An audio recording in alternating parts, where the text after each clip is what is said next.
자, 한번 제목 한번 읽어볼까요? 시작. 어른들도 이쪽인데요. 약한데요. 다시 크게 시작. 신비의 아로새긴 영원한 약속. 네, 신비의 아로새긴 영원한 약속. 같이 한번 말씀 읽겠습니다. 시작. 만일 여호와를 섬기는 것이 너희에게 좋지 않게 보이거든 너희 조상들이 강한 족속에서 섬기던 신들이든지 또는 너희가 거주하는 땅에 있는 아무리 족속의 신들이든지 너희가 섬길 자를 오늘 택하라. 오직 나와 내 집은 여호와를 섬기겠노라. 아멘. 그렇습니다. 자, 여러분 신비의 아로새긴 약속이 있는지요? 자, 신비에 새기기 전에 여러분 가장 기억에 남는 약속이 무엇이 있는지요? 자, 사람과의 약속이 참 중요합니다. 자, 사람이 얼마나 신실한지 보려면 무엇을 보면 될까요? 약속을 지키는지 안 지키는지 보면 그 사람의 신실성을 알게 됩니다. 그런데 하나님과의 약속은 더 중요합니다. 하나님은 한 번도 우리와의 약속을 어떻게 해요? 파기하신 적이 없습니다. 대부분 누가 파기합니까? 인간들이 파기합니다. 우리가 약속을 지키지 않기 때문에 하나님의 약속이 이루어지지 않는다는 거죠.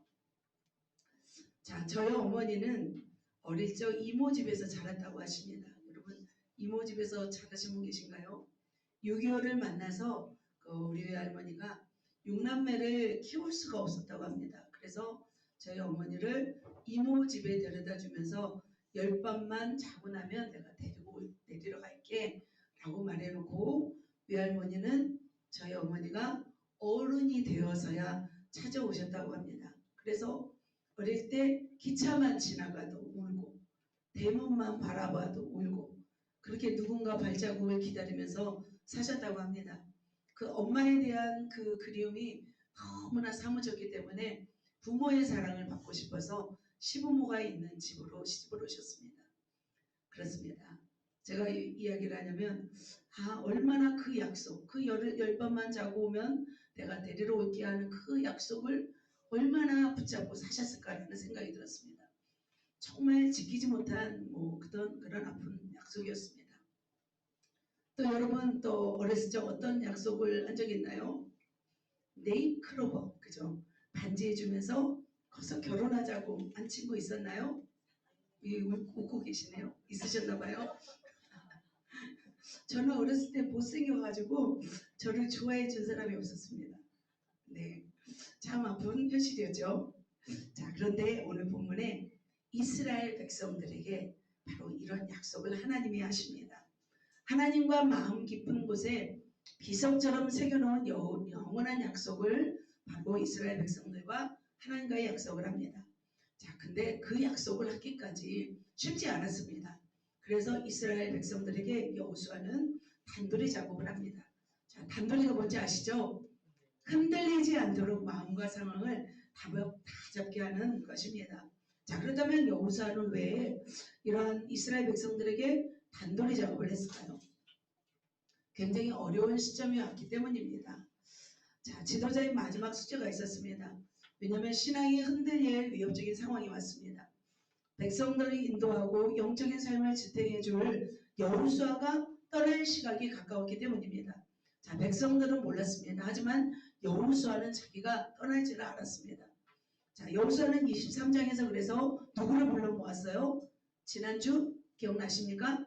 네, 지도자들을 불렀습니다. 지도자들을 불러 모아서 그들에게 말했습니다. 회색지대에서 방황하지 말고 안전지대에 이르기를 원하는 마음으로 비장한 진술로 당부하였습니다. 두 가지였습니다. 은혜를 기억하라. 두 번째로는 그들과 혼연하지 말라. 왕래하지 말라는 것이었습니다. 자, 리더들에게 설득하는 것은 그리 어렵지 않았습니다. 왜냐하면 상황을 설명하고 이해해서 조금만 정리해서 말해주면 알아들을 수가 있습니다. 그만큼 리더들은 뭐가 있기 때문에? 신앙이 있기 때문이죠. 믿음도 있었기 때문에. 하지만 문제가 누구예요? 백성들이에요. 백성들. 자, 정신을 바짝 차려야 됩니다. 지금. 그러니까 명절이 지나고 나면 조금 이렇게 풀어지는 게 있어요. 정신을 차리고, 그죠? 계속 기도하신 분들은 이게 있지만 그렇지 않으면 계속 넘어지니까 오늘 말씀이 굉장히 중요한 말씀이에요.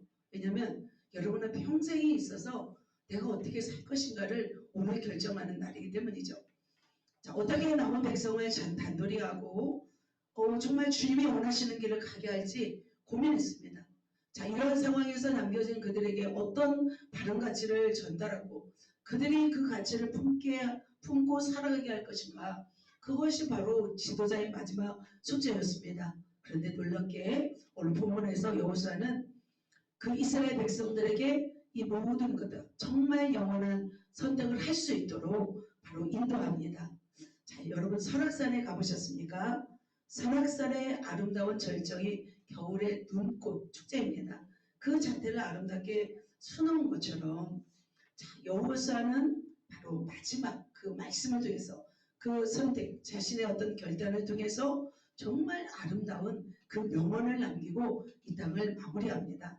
자, 그렇다면 그가 어떻게 영적 단도를 했는지 우리가 살펴보시면서 우리가 오늘 말씀을 통해서 정말 우리의 선택을 미루지 말고 결단을 미루지 말고 우리 영혼까지 이르시는 정말 귀한 하나님의 백성들 다 되시기를 예수님의 이름으로 축복합니다.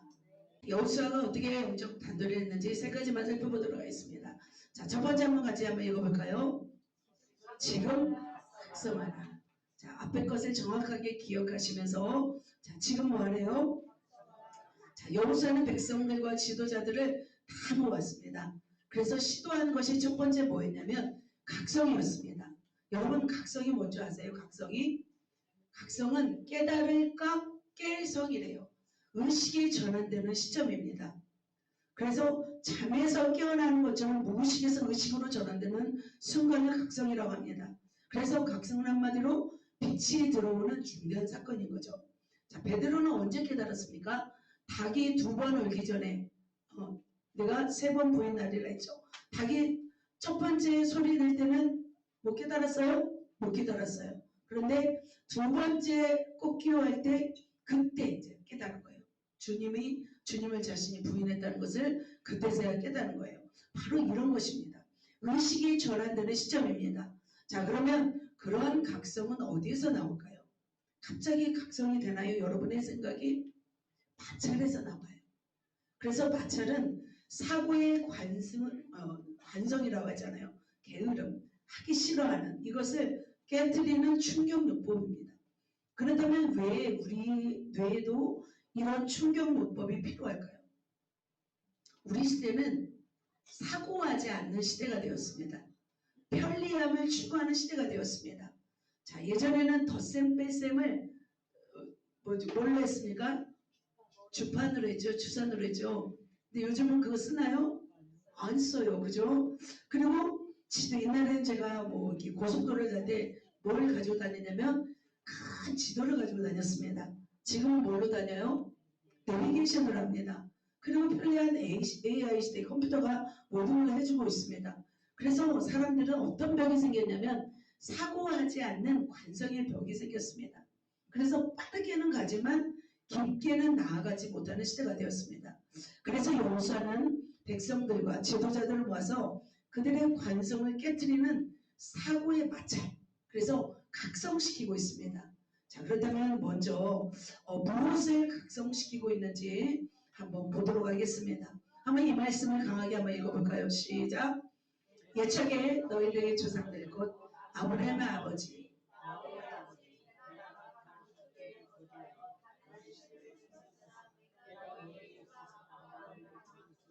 이끌어내요. 자, 여기서 중요한 말씀이 있습니다. 다른 신들을 섬겼으나 그런 하나님이 어떻게 했대요? 이끌어내요. 여기가 핵심입니다. 너희들의 조상은 누구였냐면 강 저쪽에 살면서 다른 신을 섬기는 사람이었다. 자, 여호수아는 백성들에게 무엇을 각성시키고 있냐면 너희가 어떤 존재였는지, 어떻게 살았던 존재였는지를 그 의미심장에 꽂아주는 것을 볼 수 있습니다. 그런데 지금은 너희가 어떤 존재가 되었냐는 것이죠. 자, 무가치한 삶에서 가치 있는 삶으로 이끌어내었다는 거예요. 어둠 속에서 빛으로 이끌어내었다는 것을 자각하게 하고 있습니다. 자, 한마디로 무엇을 각성하게 했냐면 그거죠. 여긴 어디? 난 누구라는 거죠. 심각하니까 우리 옆 사람에게 한번 자 여기는 어디 난 누구 한번 해볼까요? 누구입니까? 여기는 어디입니까? 난 누구입니까? 바로 이것이죠. 자 여러분은 어떤 존재였습니까? 어떻게 바뀌셨습니까? 여기는 하나님의 땅이고 나는 정말 하나님의 사람이 되었다는 것을 각성시키는 것입니다.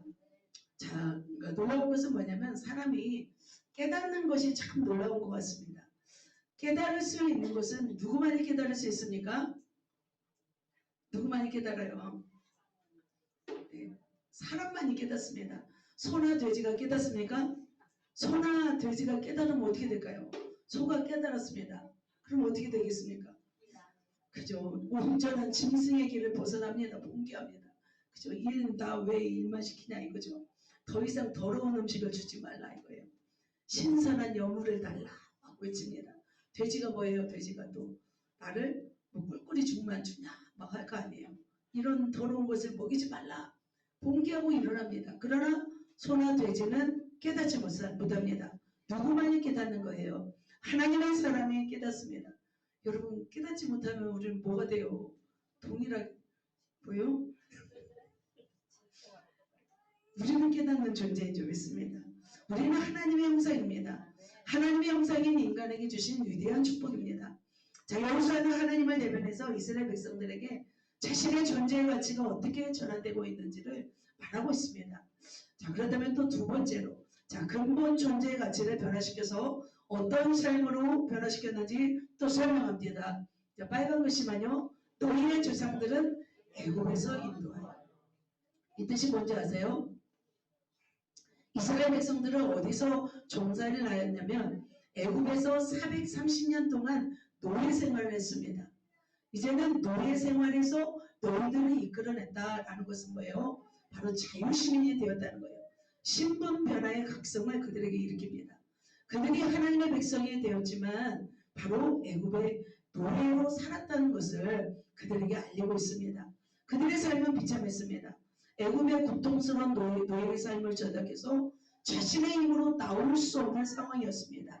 자, 그런 상황에서 하나님은 모세와 아론을 보내시고 10가지 재앙을 주어서 그들을 이끌어내었습니다. 홍해 앞에서 부르짖었죠. 너희 조상들을 애굽에서 인도할 때 바로 홍해 앞에서 그들이 부르짖고 있었을 때 바다를 갈라서 그들을 이끌어내시고 또 그들을 쫓아온 애굽 군대를 바다에 수장시켰습니다. 바로 이런 변화였습니다. 노예 신분에서 자유 신분으로 변화시켰다는 것이죠. 그렇다면 우리는 어떤 신분이었습니까? 만약 이 땅에 우리에게 복음이 들어오지 않았다면 우리는 어떤 사람이었다는 거예요. 우리는 마귀의 종이었고 죄와 사망의 노예였습니다. 그러나 예수님의 공로로 인해서 자유의 몸이 되었습니다. 우리가 자유의 몸이 되었지만 어떻습니까? 우리는 하나님의 은혜를 잊고 살 때가 너무 많다는 거죠. 자, 그들은 그렇게 자유 몸이 되었습니다.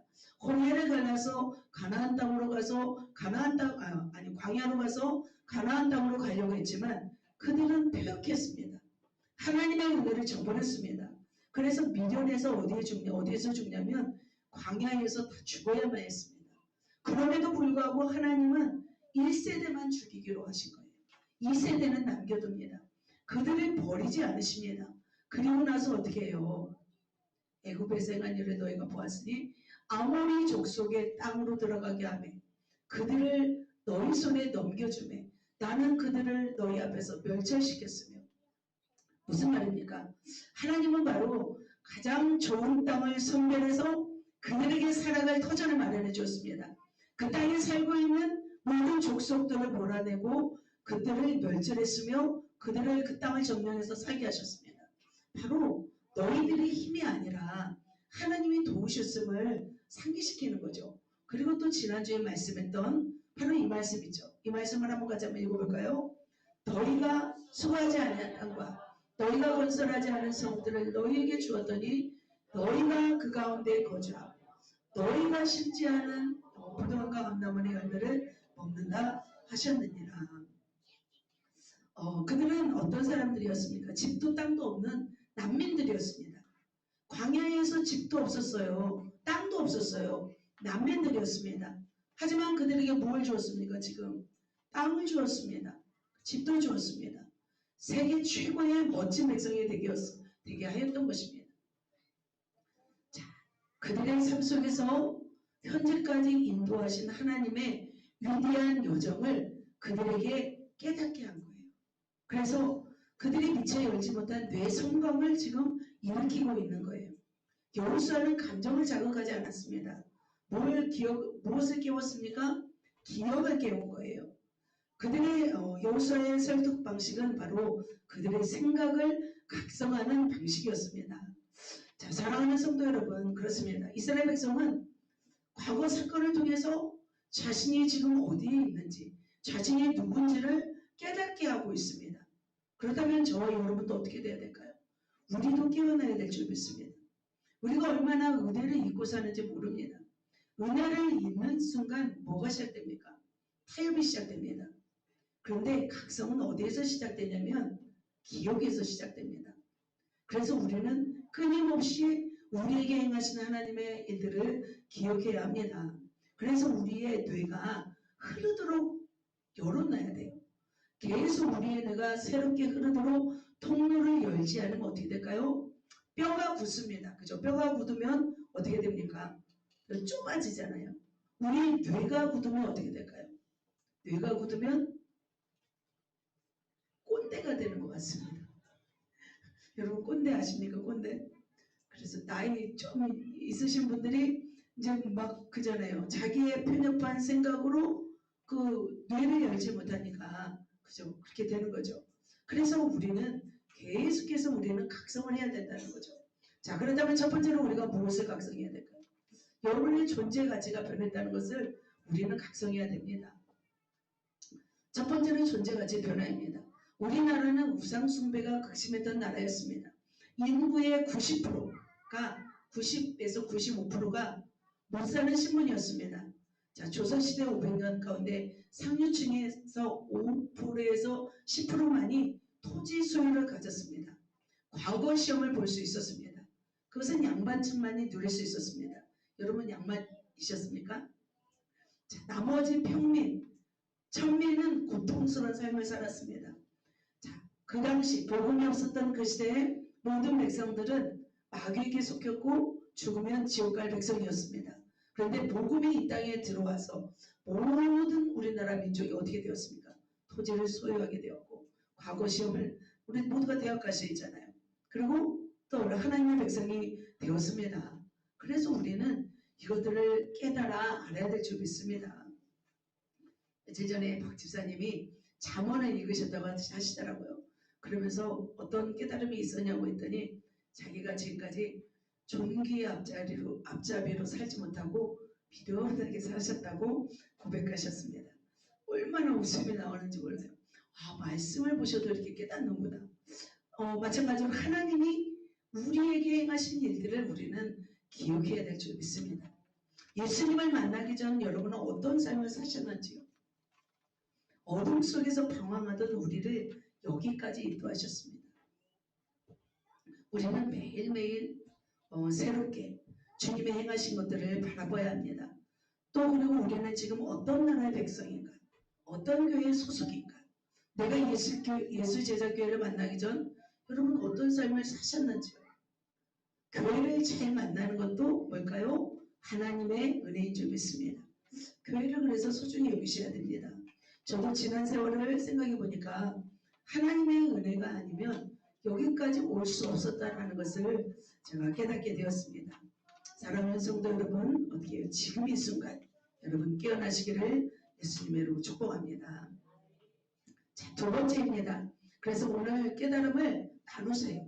세임 모임에서 나누시기를 축복합니다. 자, 두 번째, 여호수아가 어떻게 이스라엘 백성을 단둘했을까? 같이 한번 읽겠습니다. 어떻게 결단하래요? 언제 결단하래요? 오늘 결단하라. 자, 여호수아는 그렇게 하나님께서 행하신 일들을 나열하면서 그들을 깨웠습니다. 그런 다음 할 일이 뭐였냐면 오늘 뭐 하래요? 결단하래요. 자, 백성들을 깨웠습니다. 자각시켰습니다.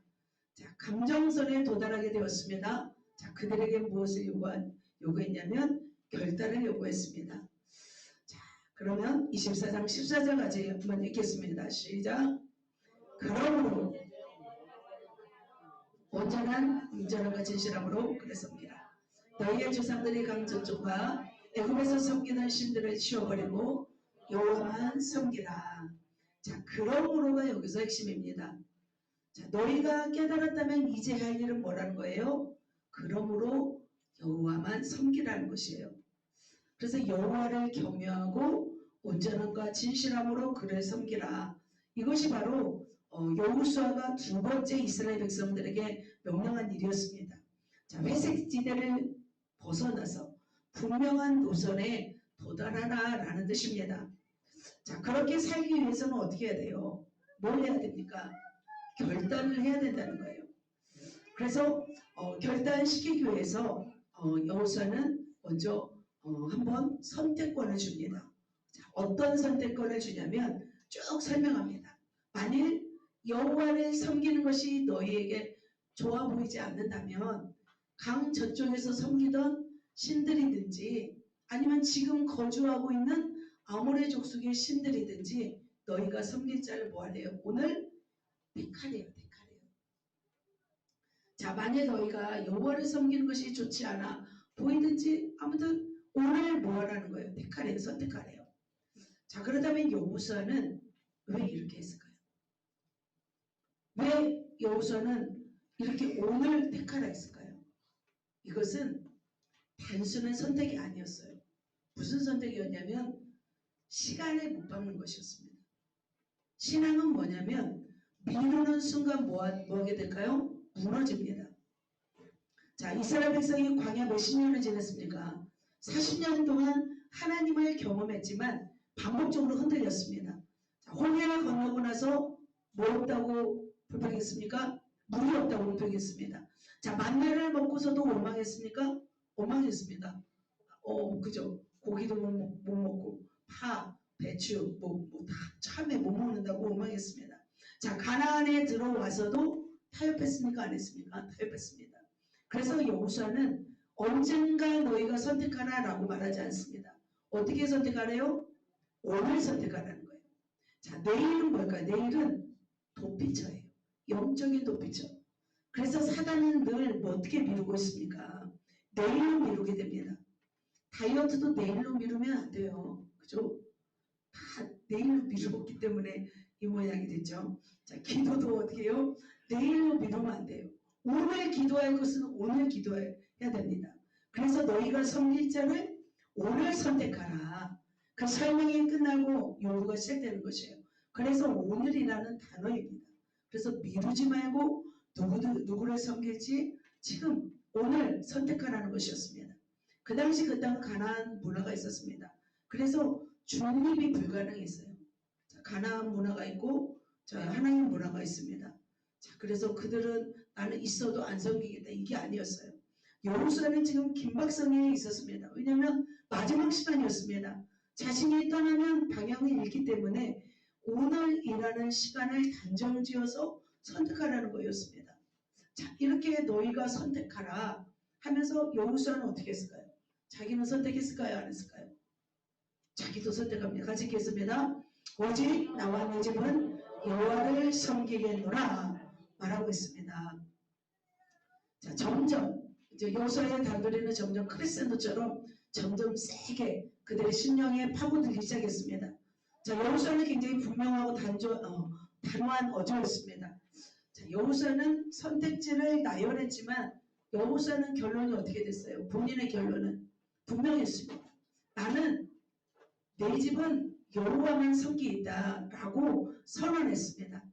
자, 너희들이 어떻게 하든지 나는 분명한 내 길을 정하겠다. 그들에게 선택한 거예요. 자, 자신이 먼저 선택했습니다. 자, 왜 그렇다면 자신도 이러한 선택을 했을까요? 왜 선택권을 주고 이렇게 해줬을까요? 신앙은 강요로만 될 수 없습니다. 각자의 결단 위에 세워지는 것을 여호수아는 알았습니다. 그래서 저도 여러분에게 강요를 많이 하는 편은 아닙니다. 목사의 자녀라고, 그죠? 권사의 자녀라고, 장로의 자녀라고 똑같은 신앙이 될 수 있나요? 각자의 시간이 다릅니다. 각자의 선택이 다릅니다. 그렇죠? 그렇기 때문에 리더가 강하게 몰아붙인다고 해서 처음에는 억지로 따라와요. 처음에는 억지로 따라오지만 나중에는 어떻게 해요? 나중에는 지쳐서 도망가 버려요. 그래서 선택권을 여러분에게 주는 거예요. 여러분이 선택해서 여러분이 결정해서 여러분이 원하는 대로 하라고 저도 이렇게 내어 맡겨야 돼요. 그래야만이 공동체가 안전하게 갑니다. 나 혼자 위대한 비전을 발견했다고 나 혼자 갈 수 없는 거예요. 같이 가야 되는 거죠. 하지만 여러분이 그 선택을 하지 않는다면 같이 갈 수가 없는 것입니다. 하지만 중요한 것은 뭐냐면 리더가 서지 않으면 결단이 어떻게 될까요? 약해집니다. 자, 여호수아는 너희는 잘해 나는 아무렇게나 살게 이게 아니었습니다. 자, 백성들의 결단을 요구하기 전에 자신이 먼저 선언해 버립니다. 이것이 바로 강력한 영적인 힘입니다. 그래서 셀 리더분들도 마찬가지인 거예요. 셀 리더들이 온전하게 결단을 할 때 셀원들이 따라오는 거죠. 자, 여호수아는 하나님 앞에 이렇게 결단했습니다. 최후 순간까지 놓지 않겠다고 다짐했습니다. 자, 결단은 뭐였냐면 말로만 선언하는 것이 아니었습니다. 어떻게 하는 거예요? 공개적으로 선언하는 거예요. 자, 그렇다면 여호수아가 이렇게 나와 내 집은 여호와만 섬기겠다. 마음속으로도 할 수 있잖아요. 가족 안에서만 할 수 있잖아요. 그렇지 않았어요. 공개적으로 말해버렸어요. 자, 여호수아의 결단이 백성들에게 어떻게 작용되었을까요? 바로 이렇게 작용되었습니다. 한번 같이 읽겠습니다. 백성이 대답하여 이르되 우리가 결단코 여호와를 버리고 다른 신들을 섬기기를 하지 아니하리라. 우리가 결단코 다른 신을 섬기지 않겠습니다. 라고 고백하게 됩니다. 그들도 즉시 뭐 했어요? 지금 결단했어요. 자, 그 여호수아의 결단은 그들에게 굉장히 큰 반응을 일으켰습니다. 그래서 지도자의 선명한 선언이 공동체의 방향을 결정합니다. 그래서 그들의 중심 가운데 여호와만을 섬기겠다고 그들은 결단했고 선언했습니다. 자, 한 사람의 결단이 이렇게 한 세대 사람들을 방향을 일으킨 것을 볼 수 있습니다. 자, 백성들은 그런데 여호수아가 결단했기 때문에 이들이 결단했을까요? 이들도 나름대로 뭔가 생각이 있어서 결단했을까요? 그죠? 나름대로 그들도 생각이 있었습니다. 그들이 깨어난 거예요. 그들이 말한 거예요. 이는 우리 하나님 여호와께서 친히 우리와 우리 조상들을 인도하였고 큰 이적들을 행하셨고 모든 길과 모든 백성들 중에서 우리를 뭐하셨다? 보호하셨다. 그들은 깨어났습니다. 애굽에서 어떻게 인도하셨고 광야에서 어떻게 보호하셨고 여기까지 정말 인도하신 그 사건을 그들이 열거합니다. 그래서 그들은 감정적인 흥분이 아니었습니다. 기었던 은혜에 대한 반응이었다는 거죠. 자, 그들은 어떻게 했습니까? 자신들에게 베푸신 하나님의 은혜를 깨닫고 이구동성으로 고백합니다. 그래서 여호수아처럼 우리도 그렇게 하겠습니다. 라고 마지막으로 고백한 것을 볼 수 있습니다. 자, 이 말씀을 같이 한번 읽어보겠습니다. 그러므로 우리도 여호와를 섬기리니 그는 우리 하나님이십니다. 이십니다. 자, 그들은 어떻게 했습니까? 바로 결단했습니다. 우리도 여호와를 섬기리니 라고 이렇게 말하네요. 하지만 여호수아는 어떻게 했습니까? 여호와만, 나와 내 집은 여호와만 섬기겠다 말하죠. 사랑하는 성도 여러분, 그렇습니다. 우리가 깨달은 후에 해야 할 일은 뭐예요? 결단이에요. 결단은 언제 하는 거예요? 내일 하는 거예요? 오늘 하는 거예요? 오늘, 지금 이 순간 오늘 하는 거예요. 지금 못해도 오늘 안에 하면 됩니다. 그래서 여호수아는 오늘 선택하라, 오늘 결단하라 라고 도전합니다. 자, 많은 사람들이 말씀 속에서 은혜를 받아요. 여러분 은혜 받죠? 기도하면서 은혜 받아요? 안 받아요? 받아요. 그런데 깨달음도 없습니다. 그런데 결단을 어떻게 해요? 미뤄요. 그 미루는 순간 깨달음이 사라집니다. 희미하게 돼버립니다. 그래서 결단은 언제 해야 되냐면 지금 해야 돼요. 오늘 해야 돼요. 그리고 공동체 앞에서 말해야 돼요. 자신의 결단을 고백해야 되는 거예요. 그것이 어떻게 됩니까? 그러면 실행 가능성이 되어진다는 거죠. 여러분 결단을 잘하고 있는지요? 자, 감동은 쉬운데 결단이 참 어렵습니다. 여러분 감동이 쉽습니까? 결단이 쉽습니까? 감동이 쉬워요. 감동도 못 받은 분들도 있겠지만 감동이 결단보다 쉽습니다. 그렇다면 우리가 왜 결단을 하지 못할까요? 여러분 왜 결단하지 못하는지 아세요? 결단하면 잃을 것이 있어요. 결단은 선택 동시에 무엇을 포기해야 돼요. 자, 하나님을 섬기겠다 하면 무엇을 안 섬겨야 됩니까? 우상을 안 섬겨야 됩니다. 자, 순종을 선택하면 무엇을 내려놓아야 돼요? 편안함을 내려놔야 돼요. 그죠? 내가 뭔가를 자기 자아도 내려놔야 됩니다. 그래서 사람은 얻는 것보다는 잃어버리는 것에 대해서 크게 느낀대요. 더 그것을. 또 왜 결단을 못할까요? 우리가 나이가 들면 들수록 변화를 두려워한대요. 그래서 사람은 익숙한 것에 느끼는 안정감을 느낀대요. 저희도 이제 우리 집이 이제 익숙해졌는데 왜 떠나냐고 했잖아요. 익숙함에 안전함을 느끼는 거예요. 그래서 습관이 바뀌고 생활 패턴을 전환하는 것이 어렵기 때문에 바로 이 결단을 못합니다. 마지막 세 번째가 있어요. 왜 결단을 못하냐면 내일 할 수 있다는 자각인 거예요. 내일 결단하면 되지. 다음에 결단하면 되지. 그래서 결국은 어떻게 됩니까? 나중에 결단합니까? 나중에 하면 된다는 이 착각 때문에 결단을 못 해버린다는 거예요. 그래서 결단하지 못하는 이유는 세 가지인 거예요. 두려움이 결단을 막습니다. 회색지대가 결단을 늦춥니다. 내일의 미움이 결단을 약화시켜버립니다. 그래도 여러분 결단해야 될까요? 결단을 해야 될 줄 믿습니다. 결단만이 여러분의 삶을 안전지대로 이끕니다. 제가 25살 때 큰 결단을 했습니다. 결단한 중에 어떤 것이었냐면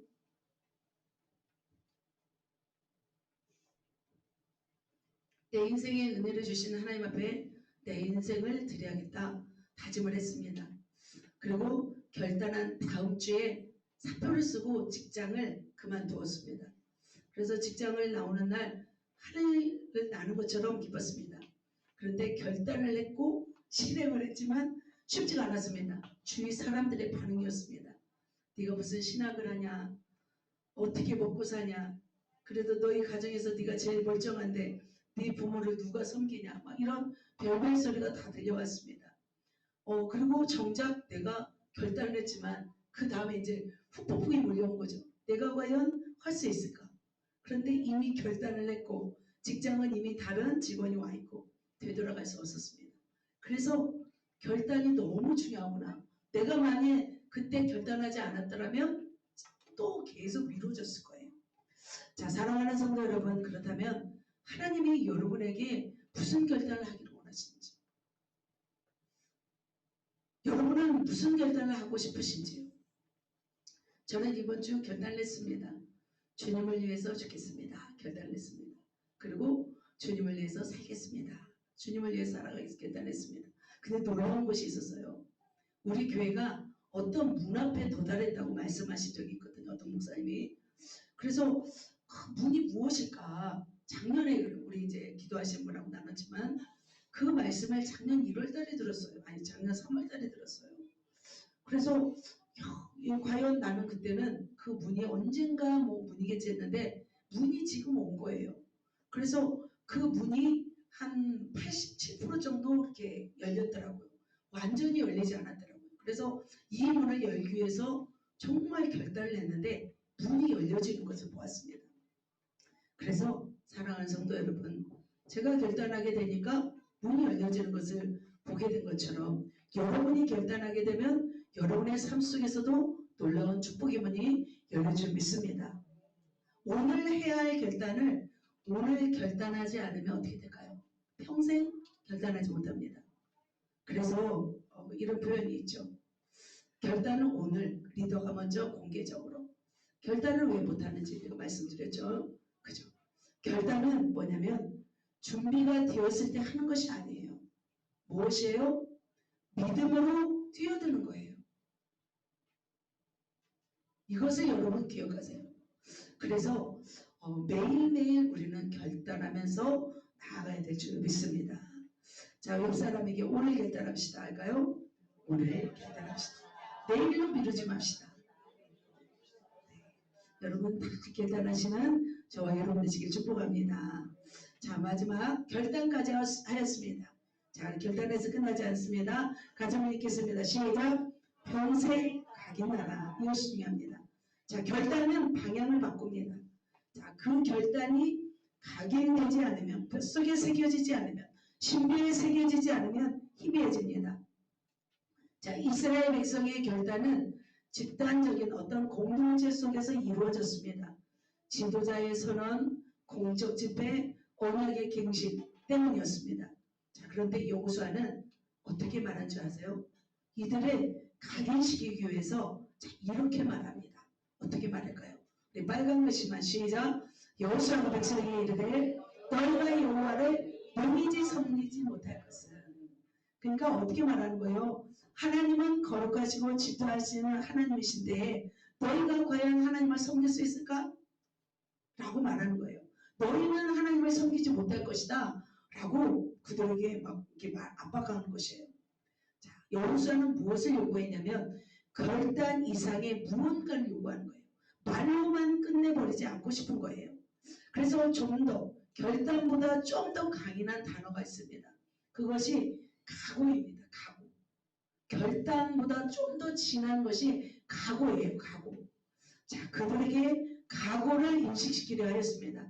왜냐하면 그들의 결단이 감정이 있었습니다. 하지만 무엇이 부족했습니까? 각오가 없는 거예요. 각오의 무게가 부족했습니다. 그래서 어떤 각오를 하게 했냐면 바로 20절인데요. 바로 이런 각오를 하게 하는 거예요. 만일 너희가 여호와를 버리고 이방신들을 섬기면 너희에게 복을 내리신 후에라도 돌이켜 너희에게 재앙을 내리시고 너희를 멸하시리라. 굉장히 큰 각오였습니다. 어떤 각오를 내리게 했냐면 이제는 이제 여호와를 버리고 이방신을 섬기면 복을 내리신 후에라도 너희에게 재앙을 내리시는 분이 하나님이시다. 멸하게 될지 모른다. 그래서 여호수아는 백성에게 각인시키려 한 거예요. 가나안의 우상을 완전히 뭐하는 것? 제거하는 것. 경제적, 문화적 이익을 포기하는 것. 타협하지 않는 삶을 사는 것. 이것을 각인시키려 했습니다. 그래서 한마디로 생활 방식의 전면적인 바뀜이었어요. 생활 방식을 완전히 바뀌게 하려고 했던 거예요. 그래서 여호수아는 묻는 거예요. 우상을 끊을 각오가 있는가? 손해를 감수할 수 있는가? 각오가 되어 있는가? 다른 사람이 다 하나님을 안 섬겨도 너는 하나님만을 섬길 각오가 있는가? 여러분 그렇습니까?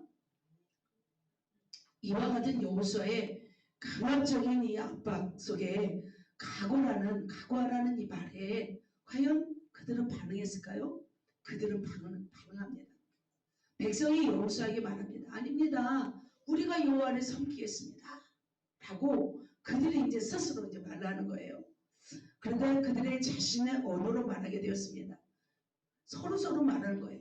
그러면 서로가 뭐가 된 거예요? 스스로 증인이 되게 한 거예요. 그래서 증인을 세워서 결단을 공개화시킨 거죠. 자, 여호수아는 단순하지 않았습니다. 말로 끝내는 사람이 아니었습니다. 자, 23절에 보면은 이제는 무엇을 원하냐면 이방신들을 치워버리라. 뭐냐면 스스로 깨닫게 한 후에 실행으로 옮기게 하는 거예요. 실제적으로 실행까지 시킨 거예요. 자, 아직도 그들에게는 우상이 남아 있었습니다. 자, 사람이 눈에 보입니다. 마음이 가요 안 가요? 마음이 갑니다. 눈에 보이지 않으면 마음에서도 멀어집니다. 그래서 백성들은 한 번 더 목소리로 이렇게 하나님을 섬기겠다고 합니다. 그때 이제 그들의 마음 가운데 각인되도록 하는 언약식을 합니다. 굉장히 세밀하고 치밀하게 바로 각인시킵니다. 언약식을 어떻게 하냐면 언약을 맺고 맨 마지막 줄에 뭐라고 해요?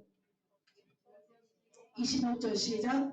여호수아가 이 모든 말씀을 하나님의 율법책에 기록하고, 율법책에 기록한 거예요. 언약을 맺고 서로 증인이 되고 율법책에 기록하게 합니다. 자, 말로 끝내지 않고 기록하게 했습니다. 기록은 어떻게 해요? 기억보다 훨씬 선명합니다.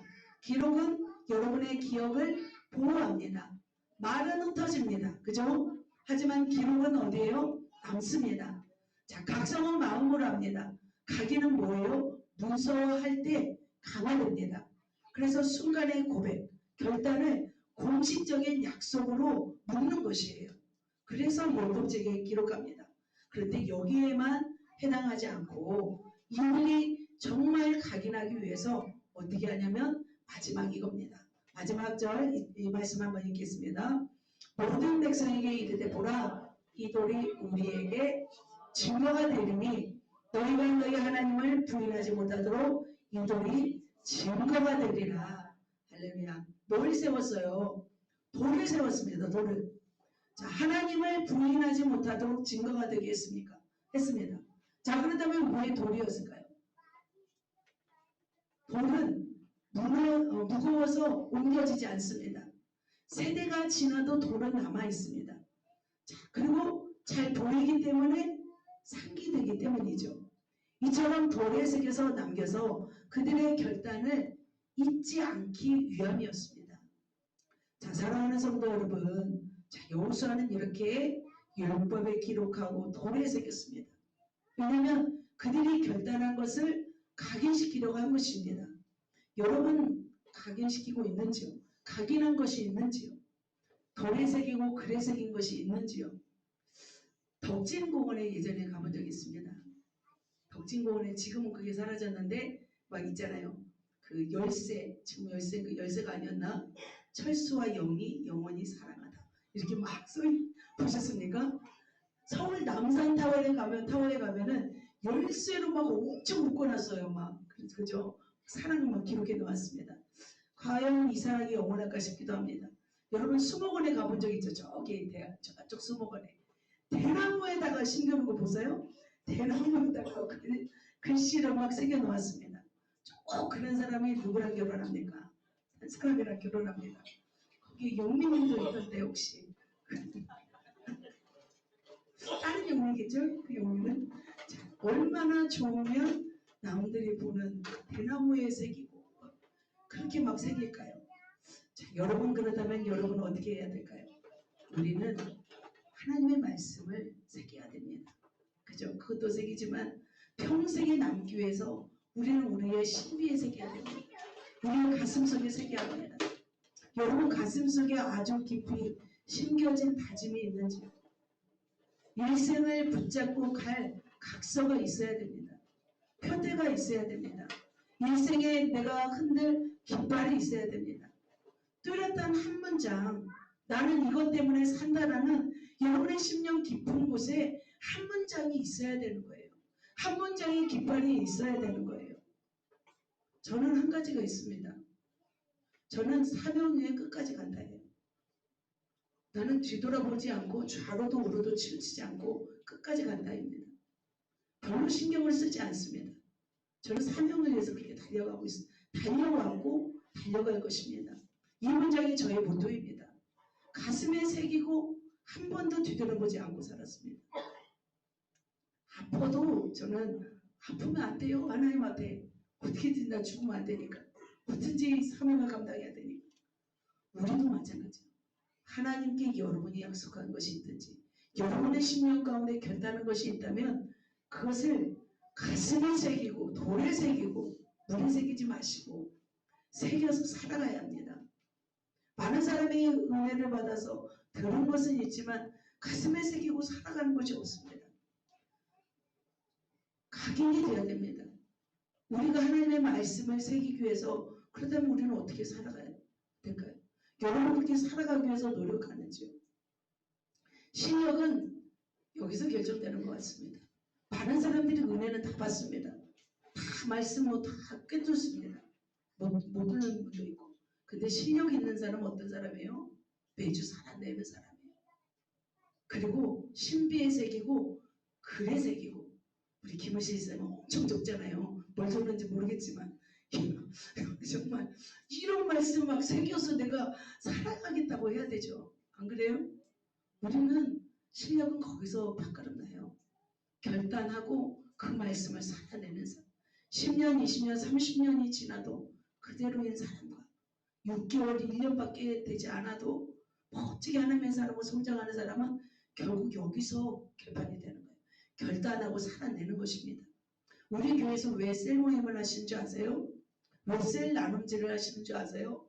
설교를 듣고 끝나면 유익밖에 되지 않아요. 말의 유익. 설교를 잘했냐 못했냐 뭐 어떤 내용을 했냐 합니다. 그런데 삶으로까지 열매를 맺기 위해서는 깨달음을 나누시고 결단하시고 적고 실천해야 되는 거예요. 그래서 아무리 우리가 많은 말씀을 들어도 제자리를 걷는 이유가 여기 있는 거예요. 그래서 이 말씀을 듣고 깨닫고 실천하는 사람은 계속해서 자라납니다. 자, 슬슬 모임을 못하면 어떻게 될까요? 스스로 결단하고 각인해서 기록해 놓는 거예요. 자, 글로 쓰면 되게 막연함이 구체화되는 것을 볼 수 있습니다. 쓰지 않은 결단은 뭐 흐려지게 되죠. 그래서 우리의 삶 속에서 습관으로 이어지게 해야 됩니다. 뿐만 아니라 공동체 안에서 나누는 거예요. 우리의 결단을. 그러면 어떻게 될까요? 우리는 계속적으로 성장하게 될 줄 믿습니다. 사랑하는 성도 여러분, 말씀을 정리합니다. 여호수아는 이렇게 했습니다. 공개 선언하시고 율법에 기록해서 돌기둥을 세워서 그곳에 각인시켰습니다. 우리도 마찬가지죠. 우리 말로 고백하시고 글로 기록하고 삶으로 실천할 때 이것이 우리 삶에 각인될 줄 믿습니다. 자, 신비의 아버지에겐 영원한 약속, 여호수아의 단돌이. 자, 우리 한번 읽고 마치겠습니다. 같이 읽겠습니다. 지금 각성하라. 오늘 결단하라. 평생 각인하라. 이렇게 하시겠습니까? 네. 그래요. 오늘 이렇게 각성하시고 또 오늘 결단하시고 평생 각인하면서 주님의 뜻대로 살아내시는 하나님의 사람 되시기를 예수님의 이름으로 축복합니다. 아멘. 이렇게 말씀을 마쳤고요. 여호수아는 이렇게 살았어요. 이렇게. 여호수아는 1장부터 해서 24장까지 마무리를 하면서 후세대에게도 후세대가 잘 살기를 소망하면서 이 말씀을 마치고 나이 110세에 운명하게 됩니다.